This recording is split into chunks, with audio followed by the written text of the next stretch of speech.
From harsh remarks about Ngannou's ego impressors to back and forths on Twitter with the UFC president. Here's the beef between Francis Ngannou and Dana White explained. Sometimes the most prominent fights in the UFC don't happen in the octagon cage.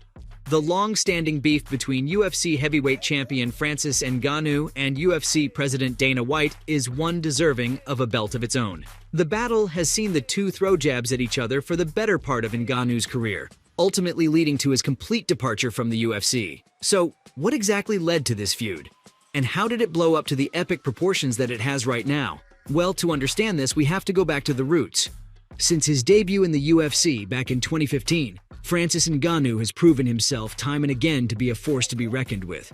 Thanks to his bone-crushing knockout power, the Cameroonian quickly climbed his way up the heavyweight division by decimating the likes of Alistair Overeem and Andrei Arlovski. After failing the first time, the Predator ultimately claimed the much-coveted UFC champion title. As many would expect, this would surely put him in the good graces of his promoters. But for UFC president Dana White, it simply wouldn't be the case.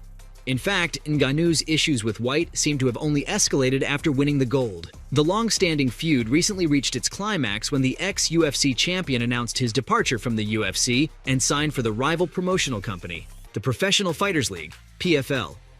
The exclusive and rather unusual deal will see Ngannou debut in the league in 2024, venturing into an entirely different boxing career. As you may expect, White was not impressed. When asked about Ngannou signing for his rival, he had this to say, "It's just not what we do here. It's not what we do. And the day that we released him, I knew exactly what was going to happen." Francis wants to take zero risks, doesn't want to take any chances, and he obviously didn't want to take a chance with Jon Jones. That seems to me a clear indication that they did not part amicably. In response, Ngannou presented his own counter-arguments on Twitter. At first, Ngannou seemed to set things straight. "What is your problem with me? I completed my contract, was a free agent, and chose to walk away. You didn't release me. I hate taking risks. That's why I defended my title to fulfill my contract with no ACL or MCL." This, of course, was referring to the fact that his last UFC fight came when he was dealing with a knee injury. It's worth mentioning that he had already previously fought and defeated Cyril Gane while nursing not one, but 3 separate injuries. These included a grade 3 MCL tear, a damaged ACL, and to top it off, a damaged MPFL, and sustained all 3 only 25 days before the title. Wow, talk about grit.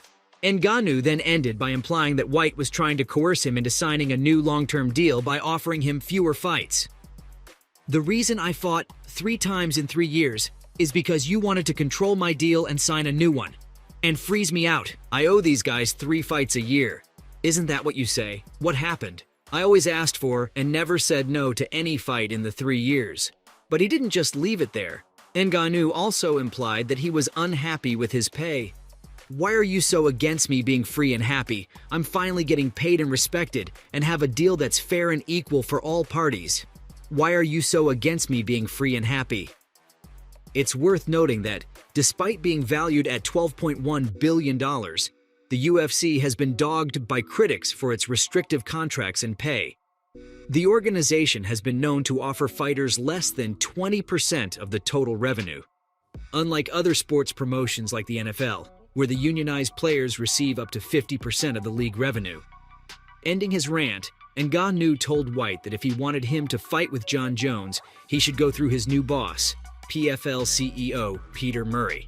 Now that is one hell of a way to quit. All in all, Ngannou's departure from the UFC didn't really come as a surprise. After all, Ngannou was already out of his deal with the UFC at the time. Plus, his disagreements with Dana White had no end in sight, so one might even say it was bound to happen. But when did the disagreements begin? Well, most fans speculate it started at UFC 220 after Ngannou's defeat to Miocic II, when they first fought for the heavyweight title. It was then that Dana White first expressed disappointment with the fighter at the presser, taking jabs at the fighter's ego. "Everybody was talking about him. We all thought he was going to be the next guy. I think his ego ran away with him at the time. I can tell you his ego ran away with him. Ego is what hurt Francis Ngannou." Keep in mind that before this, Ngannou was UFC's golden boy. He'd appear in commercials and a horde of other promotions for the UFC. but it all seemed to go away once the Predator lost to Miocic.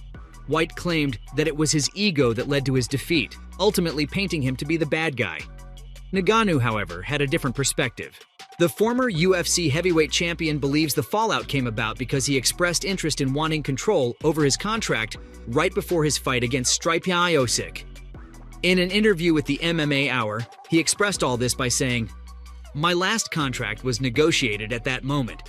It took me almost 3 years to figure out what the problem was, but I think the problem was because, during negotiations, I said something to Dana White. So what was it exactly that he said to White that threw him off his good books? I was making that deal like 6 weeks before the fight, and they were pushing me, and I didn't even have time to find a manager. Then I'm like, okay, I will do it on my own. And then, sitting there with him, I'm like, let's just focus on this one. We can negotiate after every fight." Clearly, this didn't sit right with the charismatic UFC president.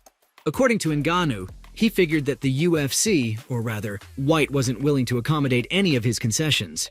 These included a boxing option, health insurance, ability to seek out his own sponsors, and a fighter advocate representing him. Apparently, the offer they made him was non-negotiable. They still wouldn't accept any of what Ngannou was seeking even after winning against Cyril Gane at UFC 270. What followed was the Predator being stripped of his belt and released from the contract. But what does it mean for UFC and PFL? Dubbed a strategic partnership, the exclusive deal with PFC would have Ngannou fighting in PFL's pay-per-view fight division. But that's not all. Ngannou would also gain some leadership roles and equity. He will serve as the chairman of PFL Africa, an initiative set up to expand PFL events in Africa. To top it off, the contract will allow Ngannou to seek outside boxing fights. Talk about a good deal. While the terms of the deal weren't made public yet, Ngannou has issued a statement. "I believe in the PFL's fighter-first culture and global vision, including developing the sport in Africa."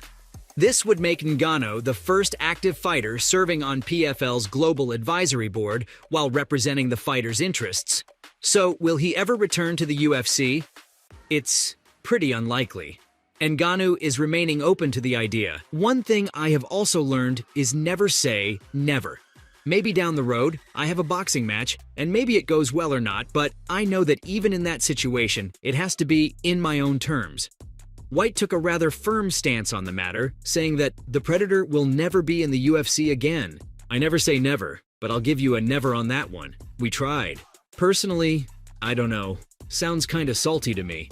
But one thing's for sure, Ngannou's departure represents a significant loss for the UFC, and in some ways raises doubts about the UFC's ability to retain its star athletes. So, from heated exchanges on social media and financial disagreements to Ngannou's ultimate departure from the UFC, that's the beef between Francis Ngannou and Dana White explained.